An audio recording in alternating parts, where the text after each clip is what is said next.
Hi friends, welcome to Tushara Aradhya YouTube channel. ಇವತ್ತು ನಾನು ನಿಮಗೆಲ್ಲ ಚರ್ಮದ ತ್ವಚೆಯನ್ನು ಕಾಪಾಡುವಂಥ ಒಂದು ಬಾತಿಂಗ್ ಪೌಡರನ್ನು ಮನೆಯಲ್ಲಿ ಹೇಗೆ ಮಾಡೋದು ಅಂತ ತೋರಿಸ್ಕೊಡ್ತೀನಿ. ತುಂಬಾ ಸಿಂಪಲ್ಲು, ದೊಡ್ಡವರು ಯೂಸ್ ಮಾಡ್ಬೋದು, ಮನೇಲಿ ಮಕ್ಕಳಿದ್ರೆ ಅವರು ಕೂಡ ಇದನ್ನು ಯೂಸ್ ಮಾಡ್ಬೋದು. ಮೊದಲಿಗೆ ನಾನು ಇದಕ್ಕೆ 2 ಕಿತ್ತಳೆ ಹಣ್ಣಿನ ಸಿಪ್ಪೆಯನ್ನು ನೀಟಾಗಿ ಒಣಗಿಸಿಟ್ಟಿದ್ದೆ ಬಿಸಿಲಲ್ಲಿ. ಅದನ್ನು ತೊಳೆದು ಒಣಗಿಸಿಟ್ಟಿದ್ದೆ. ಅದ್ರ ಜೊತೆಗೆ ಒಂದು ಜಾಯಿಕಾಯನ್ನು ತೊಗೊಂಡಿದ್ದೀನಿ, 1.5 ಇಂಚಷ್ಟು ಬಜ್ಜೆ. ಸೊ ಇವೆರಡು ಮಕ್ಕಳು ಚರ್ಮಕ್ಕೆ ತುಂಬ ಒಳ್ಳೆಯದಂತ ಹೇಳ್ಬೋದು.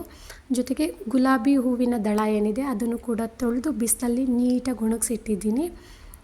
ಇನ್ನು ಚರ್ಮದ ತ್ವಚೆಯನ್ನು ಕಾಪಾಡುವಂಥ ಬೇವಿನ ಸೊಪ್ಪನ್ನು ಅದನ್ನು ಕೂಡ ತೊಗೊಂಡಿದ್ದೀನಿ.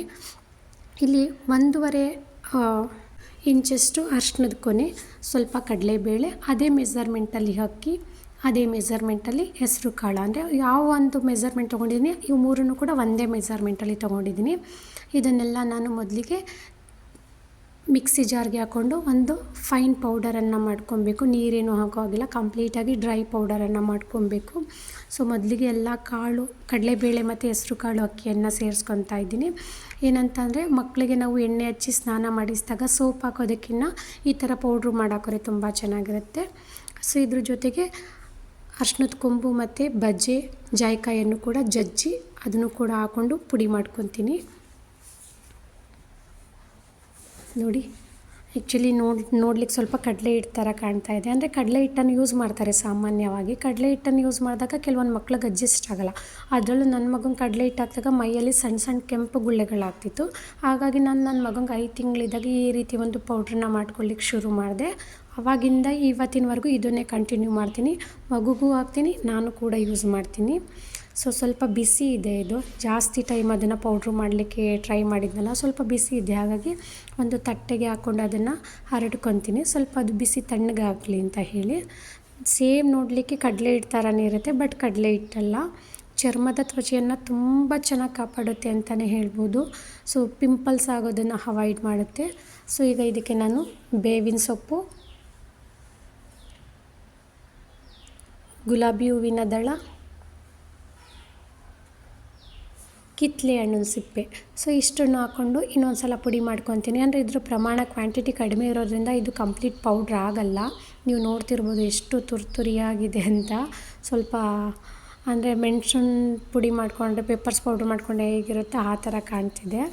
ಸೊ ಅದಕ್ಕೆ ನಾನೇನು ಮಾಡ್ತೀನಿ, ಈಗ ಆಲ್ರೆಡಿ ಪುಡಿ ಮಾಡಿಟ್ಕೊಂಡಿರುವಂಥ ಪೌಡ್ರನ್ನ ಕೂಡ ಸೇರಿಸ್ಕೊತೀನಿ. ಅಂದರೆ ಸ್ವಲ್ಪ ಕ್ವಾಂಟಿಟಿ ಜಾಸ್ತಿ ಆದರೆ ಪೌಡ್ರು ಚೆನ್ನಾಗಾಗುತ್ತೆ ಅಂತ ಹೇಳಿ. ಹೀಗೆ ಇನ್ನೊಂದು ಸಲ ನಾನು ಇದನ್ನು ಪೌಡ್ರು ಮಾಡ್ಕೊತೀನಿ.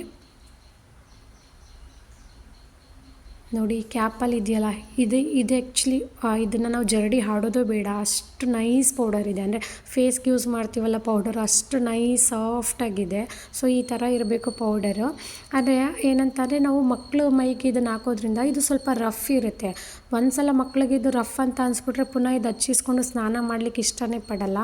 ಅದಕ್ಕೆ ಒಂದು ಇಲ್ಲ ಜರಡಿ ಆಡ್ಕೊಳ್ಳಿ, ಸಣ್ಣ ಕಣ್ಣಂದು ಇರುತ್ತಲ್ಲ ಅದರಿಂದ ಜರಡಿ ಆಡ್ಕೊಳ್ಳಿ. ಇಲ್ಲ ಅಂತಂದರೆ ರಾಗಿ ಸರಿ ಮಾಡ್ಕೊಂಡಾಗ ಮಕ್ಕಳಿಗೆ ಹೇಗೆ ಒಂದು ಕಾಟನ್ ಬಟ್ಟೆ ತಗೊಂಡು ಹೊಸ್ರು ಗಂಟಿಗೆ ಮಾಡ್ಕೊತೀವಿ, ಅದೇ ಥರ ಬೇಕಿದ್ರೂ ನಾವು ಮಾಡ್ಕೊಬೋದು. ಸೊ ಮುಂಚೆ ಮಾಡಿಟ್ಕೊಂಡಿರುವಂಥ ಪೌಡ್ರ್ ಜೊತೆಗೆ ಈ ಒಂದು ಬೇವಿನ ಸೊಪ್ಪು, ಗುಲಾಬಿ ಹೂವು, ಕಿತ್ತಳೆ ಹಣ್ಣಿನ ಸಿಪ್ಪೆದು ಎಲ್ಲವನ್ನು ಚೆನ್ನಾಗಿ ಮಿಕ್ಸ್ ಮಾಡ್ಕೊತೀನಿ. ಸೊ ನಾನು ಸಾಮಾನ್ಯವಾಗಿ ಏನು ಮಾಡ್ತಿದ್ದೆ ಅಂತಂದರೆ, ಪಾಪು 5 ತಿಂಗಳಿದ್ದಾಗ ಕಾಟನ್ ಬಟ್ಟೆಲಿ ಇದನ್ನು ನಾನು ಹೊಸ್ರು ಗಂಟಿಗೆ ಮಾಡ್ಕೊತಿದ್ದೆ, ತುಂಬ ಸಾಫ್ಟ್ ಪೌಡ್ರು ಸಿಗಲಿ ಅಂತ. ಬಟ್ ಇವಾಗ ನನ್ನ ಮಗುಗೆ ವರ್ಷ ಆಗಿದೆ, ಹಾಗಾಗಿ ಡೈರೆಕ್ಟಾಗಿ ಜರಡಿ ಆಡ್ಕೊಂಡು ನಾನು ಇದನ್ನು ಯೂಸ್ ಮಾಡ್ತೀನಿ. ಸೊ ನೀವು ನೋಡ್ತಿರ್ಬೋದು, ಜರಡಿಗೆ ನಾನು ಇಲ್ಲಿ ಸಣ್ಣ ಕಣ್ಣೊಂದು ಏನಿದೆ, ತುಂಬ ಸಣ್ಣ ಕಣ್ಣೊಂದು ಅದನ್ನು ತೊಗೊಂಡಿದ್ದೀನಿ. ಆ ಥರ ತೊಗೊಂಡಾಗ ಏನಾಗುತ್ತೆ, ಆಲ್ಮೋಸ್ಟ್ ಇದು ನೈಸ್ ಪೌಡ್ರ್ ಥರನೇ ನಮಗೆ ಸಿಗುತ್ತೆ. ಜೊತೆಗೇನಂತಂದರೆ ಆ ತುರಿ ಏನಿದೆ ವೇಸ್ಟಾಗಿ ಅದನ್ನು ನಾನು ಬಿಸಾಕಲ್ಲ, ಅದನ್ನು ಕೂಡ ಒಂದು ಬಾಕ್ಸಲ್ಲಿ ಸ್ಟೋರ್ ಮಾಡಿಕೊಂಡು ನನ್ನ ಫೇಸ್ಗೆ ಅದನ್ನು ನಾನು ಸ್ಕ್ರಬ್ಬರ್ ಥರ ಯೂಸ್ ಮಾಡ್ಕೊತೀನಿ. ಜೊತೆಗೆ ಈ ಒಂದು ಪೌಡರನ್ನು ವಾರಕ್ಕೊಂದು ಸಲ ಅಥವಾ 2 ಸಲ ನಾನು ಫೇಸ್ ಪ್ಯಾಕ್ ಥರ ಕೂಡ ಯೂಸ್ ಮಾಡ್ತೀನಿ. ಸೊ ನನ್ನ ಮಗಂಗಂತೂ ಎಣ್ಣೆ ಹಚ್ಚಿ ಸ್ನಾನ ಮಾಡಿಸಿದಾಗ, ಅಂದರೆ ರೆಗ್ಯುಲರಾಗಿ ನಾನು ಇದನ್ನು ಹಾಕ್ಲಿಕ್ಕೆ ಹೋಗಲ್ಲ, ವಾರಕ್ಕೆ 1 ಸಲ ಅಥವಾ 2 ಸಲ ಅವ್ನಿಗೆ ಏನು ಎಣ್ಣೆ ಹಚ್ಚಿ ಸ್ನಾನ ಮಾಡಿಸ್ತೀನಿ ಇವತ್ತಿಗೂ ಕೂಡ. ಸೊ ಆ ಟೈಮಲ್ಲಿ ನಾನು ಸೋಪ್ಗೆ ಆಲ್ಟರ್ನೇಟಿವ್ ಆಗಿ ಈ ಪೌಡರನ್ನು ನಾನು ಯೂಸ್ ಮಾಡ್ತೀನಿ. ನಿಮ್ಮ ಮುಖದಲ್ಲಿ ವೈಟ್ ಹೆಡ್ಸ್ ಅಥವಾ ಬ್ಲ್ಯಾಕ್ ಹೆಡ್ಸ್ ಇದ್ದಾಗ ನೀವು ಇದನ್ನು ಸ್ಕ್ರಬ್ಬರ್ ಥರ ಯೂಸ್ ಮಾಡಿದ್ರೆ ತುಂಬ ಬೆನಿಫಿಟ್ ಸಿಗುತ್ತೆ. ಏನಂತಂದರೆ ಆಲ್ಮೋಸ್ಟ್ ಆ ಬ್ಲ್ಯಾಕ್ ಹೆಡ್ಸ್ ಎಲ್ಲ ರಿಮೂವ್ ಆಗುತ್ತೆ ಅಂತಲೇ ಹೇಳ್ಬೋದು. ನೋಡಿ, ಇದನ್ನು ನಾನು ಕೂಡ ಒಂದು ಬಾಕ್ಸಲ್ಲಿ ಸ್ಟೋರ್ ಮಾಡಿ ಇಟ್ಕೊತೀನಿ. ಇಷ್ಟೇ. ಸೊ ಇದ್ರ ಜೊತೆಗೆ ನೀವು ಬೆಟ್ಟದ ನೆಲ್ಲಿಕಾಯಿ ಇದ್ದರೆ ಅದನ್ನು ಕೂಡ ಒಣಗಿಸಿ ನೀವು ಹಾಕೊಬೋದು, ಅದು ಕೂಡ ತುಂಬ ಚೆನ್ನಾಗಿರುತ್ತೆ. ನನ್ನ ಹತ್ರ ಖಾಲಿ ಆಗುತ್ತೆ, ಈಗ ಅದನ್ನು ತಂದು ಒಣಗಿಸೋಷ್ಟು ಟೈಮ್ ನನಗಿಲ್ಲ, ಹಾಗಾಗಿ ಅರ್ಜೆಂಟಾಗಿ ಪೌಡರನ್ನು ಮಾಡ್ಕೊತಾ ಇದ್ದೀನಿ. ಸೊ ಒಂದು ಸಲ ಇದನ್ನು ನಾವು ಸ್ಟೋರ್ ಮಾಡಿ ಇಟ್ಕೊಂಡ್ರೆ ಆರಾಮಾಗಿ 1 ತಿಂಗಳು ನಾವು ಇದನ್ನು ಯೂಸ್ ಮಾಡ್ಬೋದು. ಯಾರೆಲ್ಲ ಇನ್ನೂ ನನ್ನ ಚಾನಲ್ನ ಸಬ್ಸ್ಕ್ರೈಬ್ ಆಗದೆ ವೀಡಿಯೋನ ನೋಡ್ತಿದ್ದಾರಾ, ಪ್ಲೀಸ್ ಚಾನಲ್ನ ಸಬ್ಸ್ಕ್ರೈಬ್ ಆಗಿ, ವೀಡಿಯೋನ ಲೈಕ್ ಮಾಡಿ ಮತ್ತು ಶೇರ್ ಮಾಡಿ. ಮತ್ತಷ್ಟು ಒಳ್ಳೆಯ ರೆಸಿಪಿಯೊಂದಿಗೆ ನಾನು ನಿಮಗೆ ಸಿಗ್ತೀನಿ. ನಿಮ್ಮ ಸಪೋರ್ಟ್ ಯಾವಾಗಲೂ ಹೀಗೆ ಇರಲಿ. ನಿಮ್ಮ ಸಪೋರ್ಟ್ ಇದ್ದಷ್ಟು ನಾನು ಒಳ್ಳೊಳ್ಳೆ ರೆಸಿಪಿಯೊಂದಿಗೆ ಮತ್ತೆ ನಾನು ನಿಮಗೆ ಸಿಗ್ತೀನಿ. Thank you.